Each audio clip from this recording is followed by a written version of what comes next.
Oi, gente, tudo bem? Boa tarde para todos. Boa tarde, bom dia, boa noite para quem estiver me assistindo aí. Vou colocar aqui para eu ficar certinho. E vamos começar a falar de um novo tópico, né, no assunto da geopolítica, né, que é as fontes de energia. Faz muito tempo que eu não vejo exercícios de fontes de energia, porém, alguns problemas ambientais, né, responsáveis, né, que são consequências das fontes de energia do Brasil, estão muito em alta, né? A gente vê aí notícias sobre Belo Monte, a gente vê notícias sobre o Rio Xingu, a gente vê notícias sobre os indígenas. Isso está tudo muito vinculado com as usinas hidrelétricas criadas no Brasil, né, no período da década de 70, por aí. Então a gente vai discutir essas informações, né, para preparar vocês para o vestibular, que talvez, né, uma segunda fase, uma questãozinha ou outra possa perguntar. E também é muito interessante a gente abordar isso, porque os problemas vindos das usinas hidrelétricas e tudo mais são problemas muito corriqueiros no nosso sistema econômico, né, no nosso sistema de criação de indústrias e tudo mais. Então a gente tem que saber um pouquinho sobre essas informações, né, discutir sobre esse conteúdo. Né? Então vamos lá. O processo de modernização. A gente já falou sobre a industrialização brasileira, mas vamos recapitular porque a criação de fontes de energia está muito ligada com a industrialização, né? Então, aqui, né? A antiga elite agrária, formada por latifundiários, foi perdendo poder para um novo grupo de comerciantes, banqueiros e industriais. Nesse contexto, consolidou-se a modernização brasileira, com aspectos com a industrialização e a urbanização. Então, a gente estava falando sobre industrialização brasileira, que até então o foco do Brasil, da economia do Brasil, era voltado para agroexportação. Então, o Brasil ele exportava produtos primários, né? A gente viu o café, por exemplo, né, que foi aí um grande produto de exportação, de agroexportação do Brasil. E, por fim, né, com a crise da década de 30, né, com a queda da Bolsa de Valores de Nova York em 1929, o café ele começa a decair, o preço do café começa a decair e tudo mais, e há uma crise, né, no café, e que era o principal aí, sistema agrário no Brasil na época. Então, a partir disso, né, os próximos presidentes, que foi Getúlio Vargas, né, os principais assim no processo de industrialização, Getúlio Vargas e JK, né, começaram a criar o processo de industrialização e com isso urbanização, né? E quando a gente cria indústrias, a gente precisa de fontes de energia para essas indústrias, né? Então é a partir disso que as fontes de energia começam a surgir aí de forma assim grandemente, assim, ter uma grande presença na formação econômica do país. Então, a gente vê o getulismo, né, com a substituição de importações. Então, as empresas de energia eram estatais. A gente vê a Petrobras, né, a gente vai discutir sobre isso depois. A Petrobras era uma empresa de energia estatal, né? Por quê? Porque o intuito do Getúlio Vargas é criar empresas estatais, né, que são empresas de substituição de importações, ou seja, de você criar empresas brasileiras que atendem à demanda do próprio povo brasileiro, né? E depois no JK você tem uma abertura do mercado externo, né? O JK, ao invés de ele fazer isso, ele mescla, né? Ele usa financiamento estrangeiro, financiamento nacional, né? Para poder aí avançar com a industrialização no Brasil. Então, quando a industrialização surge, é no momento que a formação agrária cai, né? Porque a gente tem o quê? A gente tem uma elite agrária muito conservadora que não queria industrializar, não só ela, né? Mas todo o sistema econômico mundial também não permitia que o Brasil também se industrializasse de forma tão avançada, que alcançasse grandes passos aí. Então, é mais ou menos isso. Aí a mudança do mercado externo para o mercado nacional, né? Governo Getúlio Vargas, substituição de exportações, governo Juscelino Kubitschek e o seu tripé econômico. A gente já discutiu isso na última aula Na última aula não, né? Faz umas 3 semanas que eu fui falar sobre industrialização brasileira. Aqui, né, então, a gente está vendo quando houve essa abertura para o mercado externo no período de JK, né, que o JK ele pegou esse financiamento das empresas transnacionais, das multinacionais, e aplicou aqui no Brasil. Então, muitas empresas norte-americanas, empresas estrangeiras vieram para o Brasil e construíram suas fábricas, né? Então, a gente vê um avanço de eletrodomésticos, dos setores automobilísticos, né, principalmente. Então, aqui são as propagandas eletrodomésticas na década de 50. Então, a gente vê o avanço aí, bem americanizado essas propagandas, né? Servem bem americanizadas. Mais conforto, mais elogios, mais tempo livre, né? Opa, desculpa, pessoal. Na grande festa, o grande presente, aí a geladeira, bonitona. Então, a chegada de eletrodomésticos no Brasil, ela veio muito forte na década de 50, ok? Para o processo de industrialização, era preciso a ampliação de fontes de energia. No caso do Brasil getulista, as empresas estatais de energia começaram a surgir, como, por exemplo, a Petrobras, criada em 1953. Então, a Petrobras foi uma empresa estatal aí, né, para criar aí para desenvolver uma fonte de energia, né, que nessa época o petróleo começa a ser uma fonte muito importante de energia, muito importante, tá? Ele vai decair a partir da década de 70, com a crise do petróleo. Mas nesse momento, na década de 50, ele é muito importante, principalmente nos Estados Unidos, ele também é muito importante. Ou seja, o uso das fontes de energia está diretamente ligado a fatores políticos, econômicos e culturais. Ele se transformou em uma processo de economia mundial. Países e empresas têm disputas acirradas pelo controle de fontes.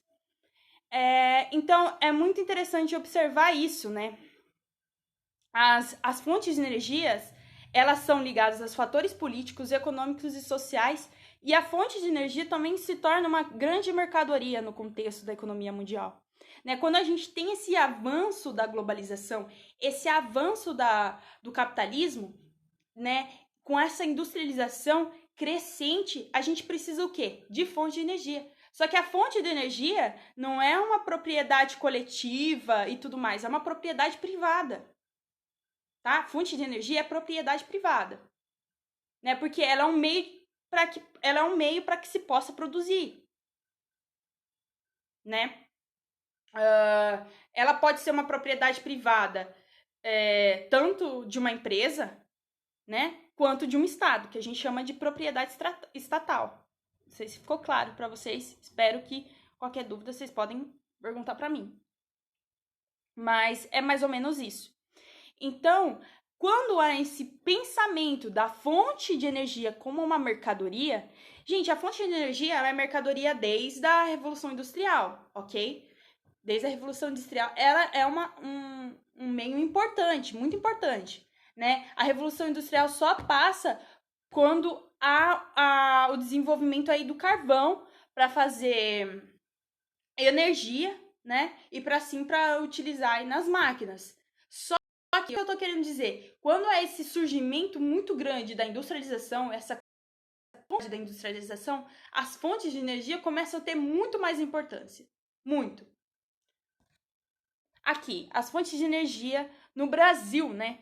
Aí que tem o Dilma, respeite os povos do Xingu, Pare e Belo Monte. Então a gente vai discutir essa trajetória aí de Belo Monte, que é uma das maiores usinas hidrelétricas do país e que o governo, né, da Dilma aí, né, o período que ela também foi como ministra, né, de usinas de energia e tudo mais, né, foi importante para ela. Acho que ficou claro, né? Foi meio confuso esse trecho. Mas qualquer coisa podem tirar dúvida comigo. é o uso de energia na sociedade. A energia é um produto da própria natureza, está na base no funcionamento de todo o universo. Podemos encontrar diversas formas de energia, como a química, mecânica ou térmica. Então, olha que interessante, né? Quando a gente fala sobre energia, se vocês caírem em um tema desse, eu acho um pouco improvável. Pouco provável, na verdade, cair um tema desse. Mas é interessante que quando fala sobre fonte de energia, vocês podem falar que nós somos feitos de energia, né? O universo, ele possui uma energia, né? E a diferença, né, é que o capitalismo, ele se apropria dessas fontes de energia, né? Ele desenvolve essas fontes de energia e se apropria delas, né? E a gente tá vendo, né, que são várias formas de energia, como a química, aqui, né, as plantas, por exemplo, mantêm suas atividades orgânicas com bases na energia química. Os animais andam por conta da energia mecânica, a evaporação da água se dá por conta da energia térmica. Olha isso que legal, a fotossíntese é um processo de energia, né? Aqui está um desenho da fotossíntese. Aqui a gente está falando sobre energia potencial, energia cinética, né? Que é o que é? Significa energia mecânica, que vocês estudam em física, né? Energia química a gente estuda em biologia, em química também, né? E na energia potencial a gente estuda em física. E energia cinemática a gente estuda em física. Então é muito interessante isso, né? Agora a gente vai entender a energia no contexto geopolítico. Bacana demais, gente, eu adoro. Os ciclos de energia. A energia solar que chega até o nosso planeta é base para o funcionamento da natureza. Provém da energia fundamental, a energia proveniente da radiação solar. Então, a energia fundamental para nós é o Sol, né?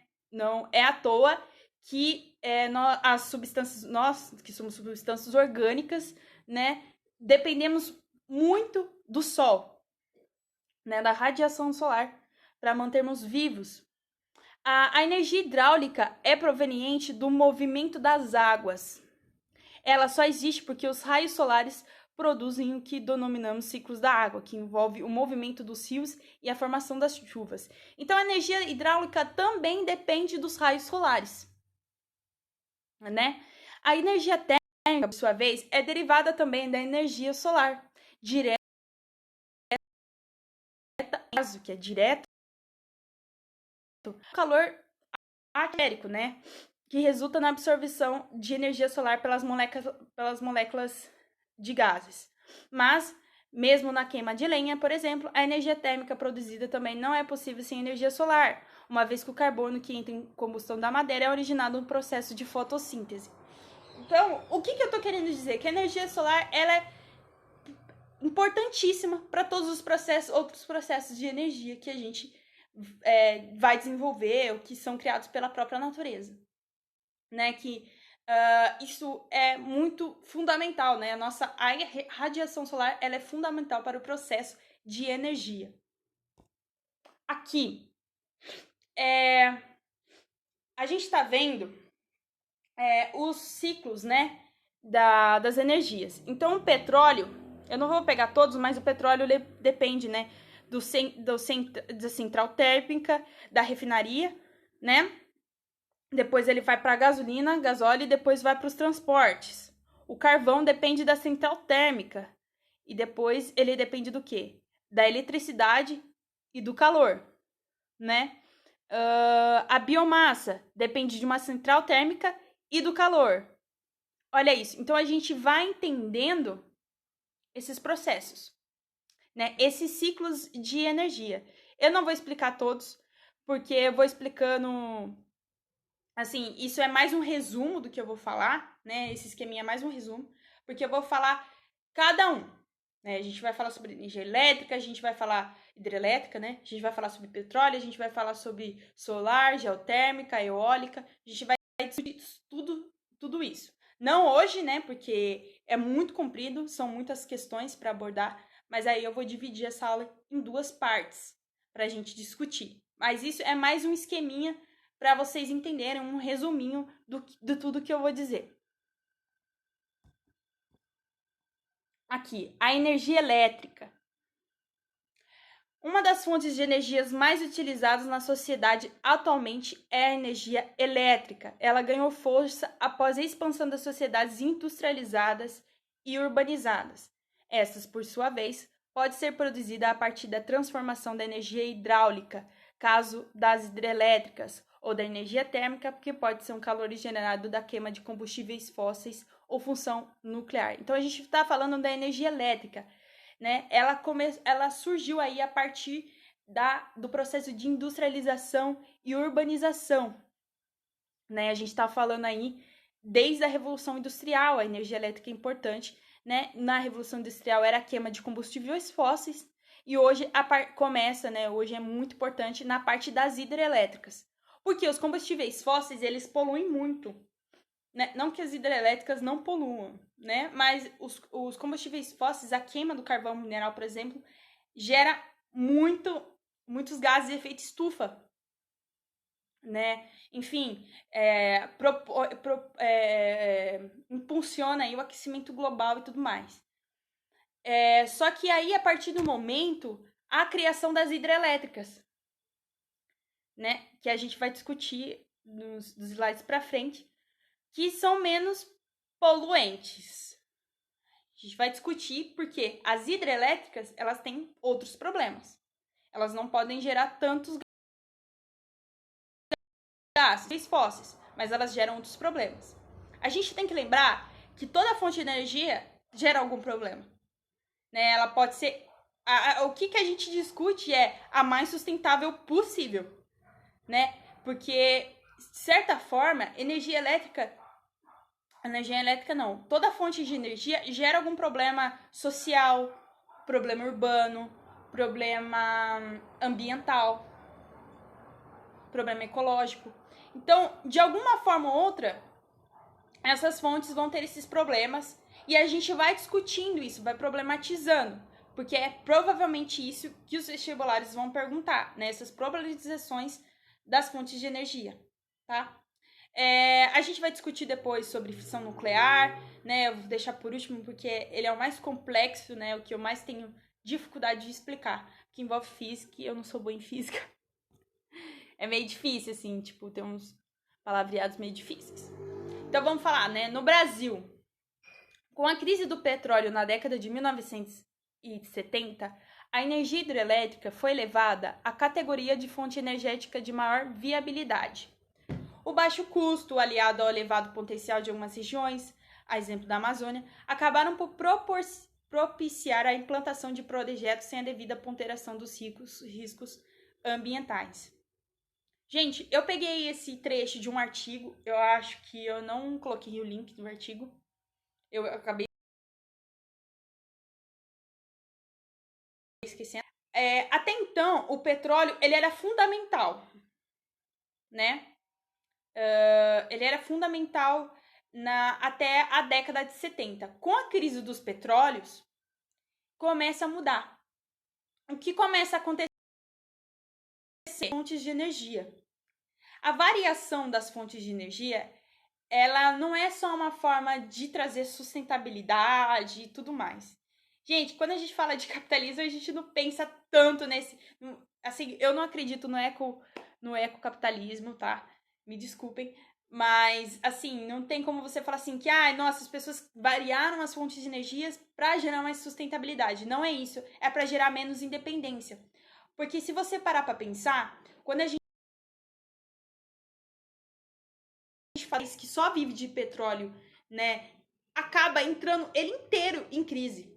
Por quê? Porque ele só depende dessa fonte de energia.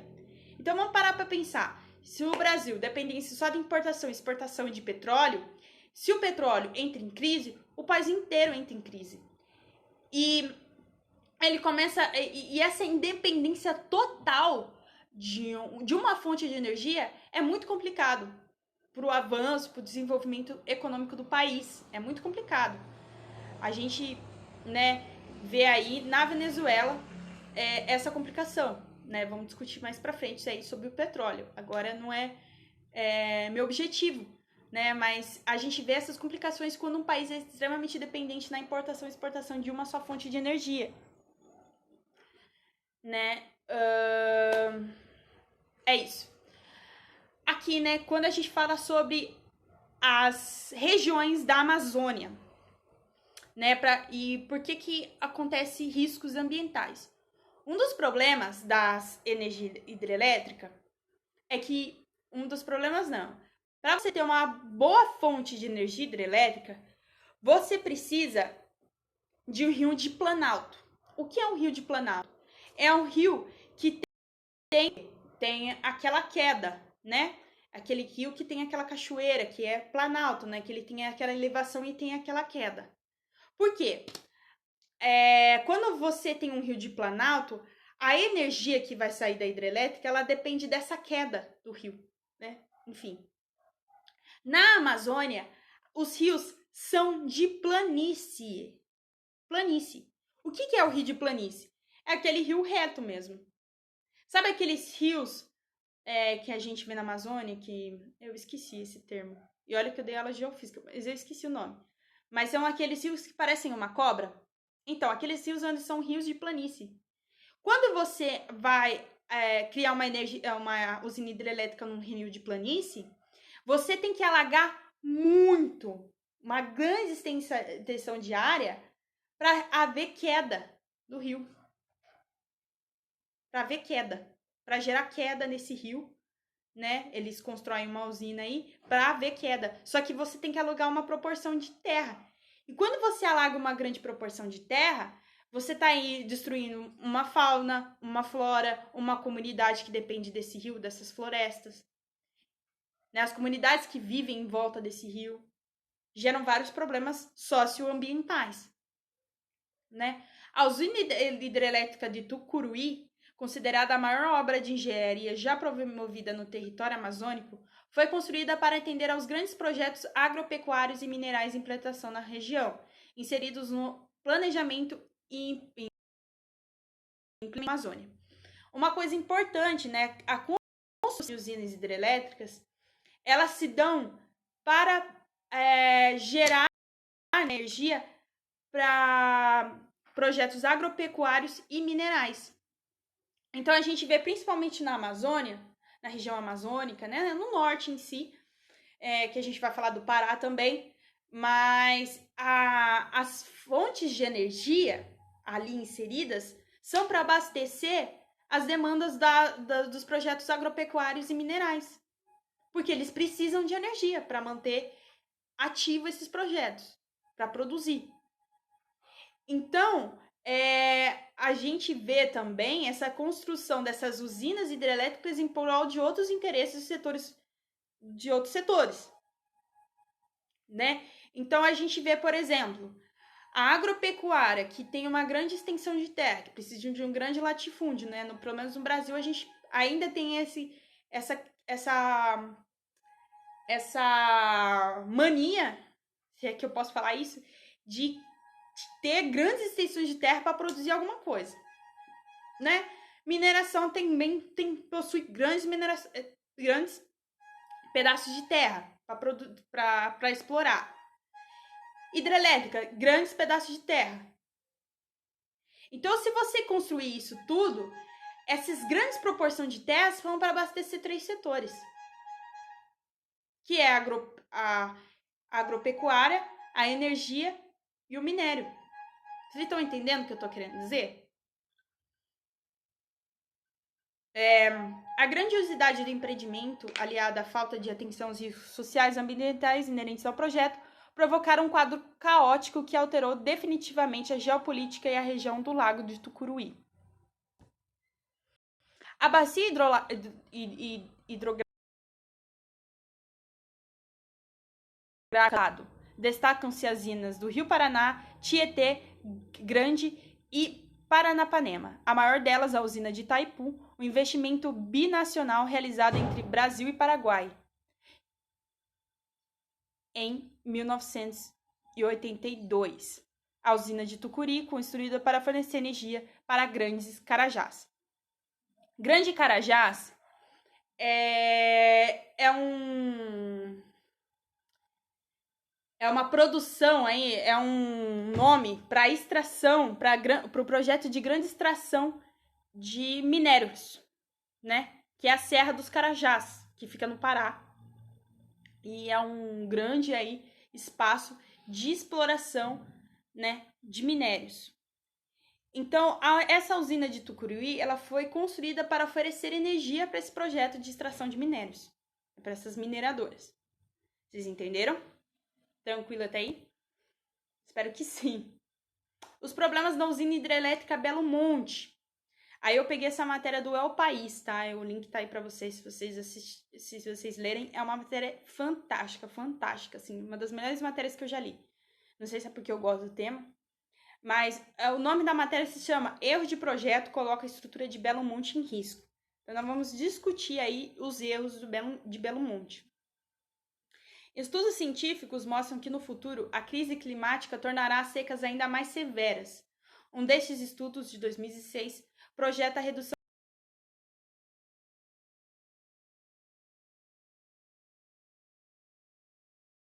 elétrica em um grande projeto de usina hidrelétrica construído aí no Rio Xingu, que fica extremamente assim ao norte do país.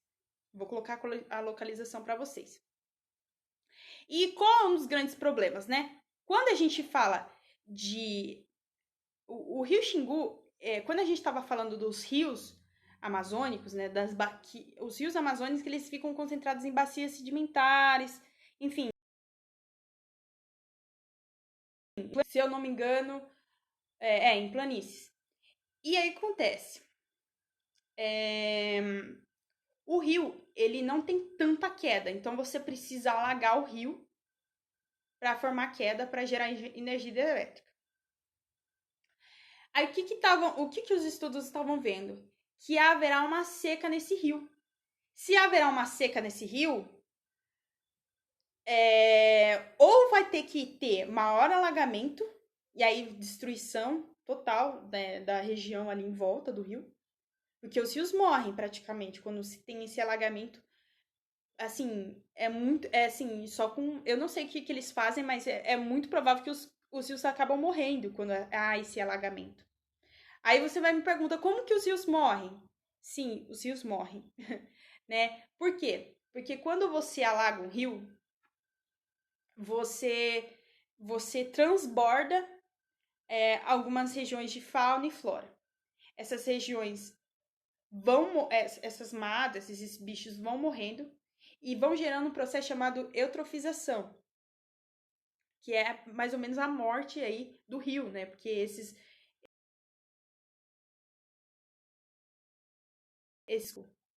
não sei se é gás oxigênio ou gás carbônico. Acho que é gás carbônico. Isso vai matando o rio, tá? Depois vocês pesquisam o que é eutrofização, que eu acho melhor, porque eu não vou lembrar muito o esqueminha biológico da morte de um rio. Mas é mais ou menos por aí. Então, quando um rio seca, ele vai ter que alagar mais a região. E isso ele vai destruir, né? Vai matar mais o rio, vai destruir mais a área. Ou ele vai ter um potencial de energia, uma queda do potencial de energia. Porque o potencial de energia depende da queda do rio. Né? Depende da queda ou a queda que foi construída. Então, quando você tem essa seca do rio, há aí uma queda do potencial de energia. Aqui, né? Ao mesmo tempo, o desmatamento acelerado que explodiu na região, em grande parte provocada pela construção de Belo Monte, também altera o comportamento do rio. A derrubada na mata do Alto Xingu, região de expansão de soja, afeta ainda mais. A conclusão é que no futuro também foi complementada uma obra o que já ultrapassou o valor de 40 bilhões de reais. A maior parte desse dinheiro financiado pelo BNDES, que é um banco. Tá? Vocês já ouviram falar desse banco, né? Banco Nacional de Desenvolvimento, né, brasileiro aí. Vale lembrar que no leilão em 2010 a usina estava orçada em menos de metade deste valor, 19 bilhões. Complicado isso, né, gente? Olha isso, 40 milhões de reais. E aí vendeu aí por 19 bilhões. Gente, é muito erro só lugar. Aqui, a miséria por trás da construção. A situação é ainda mais grave porque Belo Monte não foi construído a partir das necessidades de água da floresta e de seus povos. A partida da água foi a decisão arbitrária que, mesmo antes de ser totalmente executada, já condenada à volta grande de Xingu, onde vivem dois povos indígenas, os Jurana e os Arara, e população ribeirinha. A situação hoje na região é totalmente crítica. Entre os ribeirinhos da Volta Grande, a impossibilidade de pescar já provoca fome. A insegurança alimentar se agrava dia a dia. Quando são entrevistados, homens e mulheres acostumados a uma vida extremamente dura choram. Vivem pela primeira vez a tragédia de dias sem comida. As comunidades de pescadores afirmam que a pesca caiu entre 50% e 80% desde que o Xingu foi barrado. Gente, olha isso, né? A fome voltada. Por quê? Porque porque assim, as pessoas vivem da fauna, da flora desse rio. Quando há o alagamento, há mudança da estrutura da fauna e flora dessa região do rio. E as pessoas que vivem disso começam a sentir as consequências. Por quê? Porque a mudança total, né? A gente viu uma mudança climática, mas também a mudança das espécies que vivem naquela região. Então, as pessoas que vivem daquilo, de pesca, sofrem demais e sofrem com a fome. Então, olha isso, gente, é uma combinação de erros bizarra. Que a gente vê o Belo Monte, que tem uma estrutura aí totalmente desorganizada, sendo vendida por metade do gasto que ela gera, né? Consequências ambientais absurdas e consequências sociais absurdas. A gente fica se perguntando, gente, às vezes eu fico me perguntando, entendeu? Acho que essa aula tá sendo um desabafo, porque eu fico me perguntando que isso não faz sentido. Não faz sentido essa construção da usina de Belo Monte. É por isso que a gente volta lá na parte dos indígenas, né? Por que a gente estava falando dos indígenas, né? Naquela foto dos indígenas criticando a Dilma.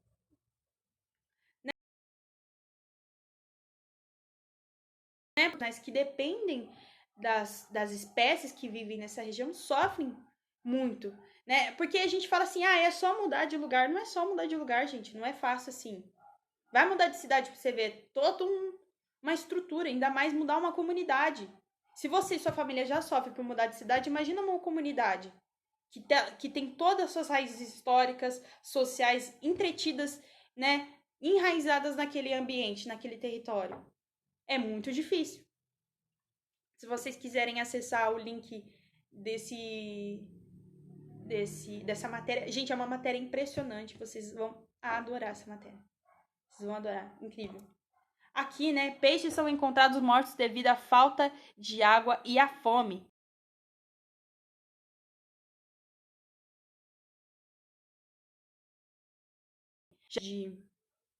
Os frutos, né, que esses bichos comem, né, que esses peixes comem, caem no seco, então os animais acabam morrendo por causa do alagamento. Olha como muda toda a estrutura, né? Pessoal, a gente tem um potencial, assim, de água, né, muito grande, né? Nós temos grandes bacias aí, né, assim, grande quantidade, volume de água, só que, gente, para construir uma usina hidrelétrica depende do Planalto. Depende só do Planalto, onde está inserido, entendeu? De tipo de queda dessa água, na verdade. Não adianta nada você ter uma grande quantidade de água, ok, mas você vai ter que alagar para você criar um potencial de energia em cima disso. Vocês entenderam? Aqui, né? Aqui, onde fica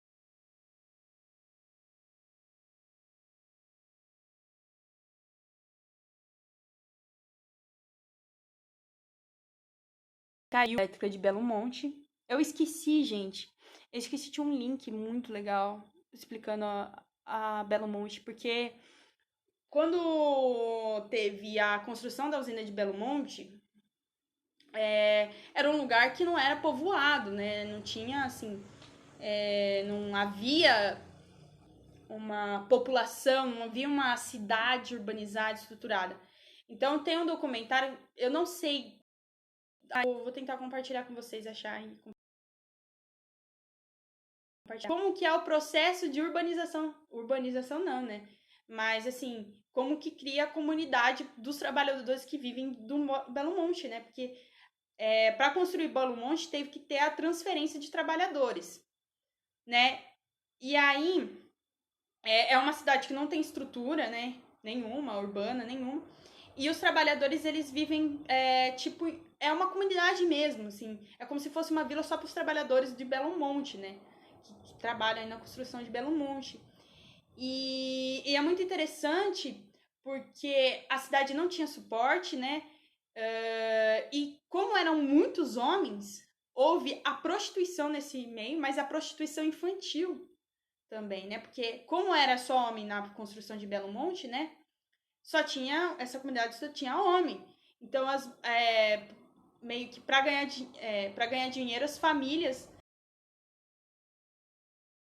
né, deixavam suas, assim, como que eu posso falar? Mas as meninas, né, das famílias mais pobres, acabam caindo na prostituição infantil. Enfim, né? Aqui é um mapinha falando sobre a energia e o alagamento das 10 maiores usinas do Brasil. Então a gente vai ver a Tucuruí, né? Área alagada, 3,5, gente, para criar um potencial de energia 8,7. Ó Itaipu. Itaipu é um sucesso, por quê? Itaipu, a área alagada é de 1,4 e a potência dela é de 14. Entenderam? Olha isso. Agora, o Belo Monte, área alagada 0,5, potência 11,2. Interessante, bem menor. Mas, mesmo assim, né? Mesmo assim tem vários problemas. Não que a Itaipu não tenha problemas, né? Mas, enfim, olha isso, né? Opa.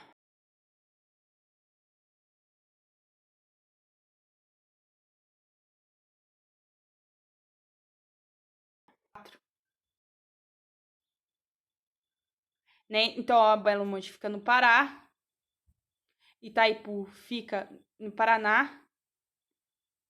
Tucuruí no Pará também. Tudo isso para abastecer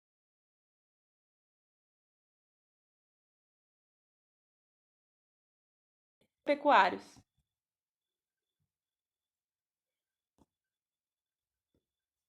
Os impactos socioambientais da energia hidrelétrica. A construção de grandes barragens gera geralmente a destruição das matas nas matas, deslocando povos e conflitos, deslocamento de povos e conflitos de interesses territoriais, como os indígenas, por exemplo. A produção de grandes reservatórios ou lagos artificiais que inundam grande extensão e destroem ecossistemas. Então a gente já estava discutindo sobre isso. Aqui, né, a industrialização e as fontes de energia no Brasil. A gente vai começar a discutir isso, a gente vai se aprofundar mais depois. Mas vamos falar aqui quais são as fontes primárias, né? As fontes primárias são as fontes originárias de energia, que é o sol, o petróleo, a água e o vento, que são fontes, que aí são fontes naturais.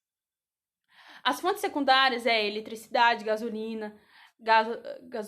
butano, porque há todo um desenvolvimento, né? Não é originário aí, não é vindo da natureza. A gente construiu e produziu essas fontes de energia. Aqui, né? A geração de energia elétrica mundial por fonte. Olha que legal. Em 2015, que foi o dado mais recente que eu achei, 65,6% da energia elétrica mundial vem da fonte de combustíveis fósseis. Né? Olha aqui. Das fontes de combustíveis fósseis. 16,6% hidrelétricas, né? 10,6% nucleares e as outras renováveis, né? Que são eólica, solar, geotérmica e tudo mais. Gente, hidrelétrica, por que ela assim, ela é até que é uma fonte de energia, até onde eu sei, uma fonte de energia, assim, bem, muito interessante, porque ela é a mais barata e ela é não é a mais barata, mas ela é uma das mais, né? E que gera um grande potencial de energia, só que nem todos os países têm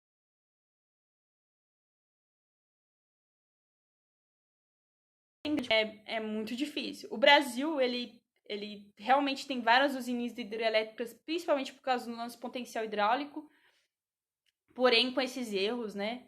E, enfim, mas os outros países, por exemplo, países europeus extremamente pequenos, não têm esse potencial. Então, eles usam muito energia nuclear, por exemplo, que é uma energia que, gasta muita grana, mas também tem um grande potencial de energia, né? A gente vai discutir sobre a energia nuclear, a gente vai falar sobre Chernobyl e tudo mais.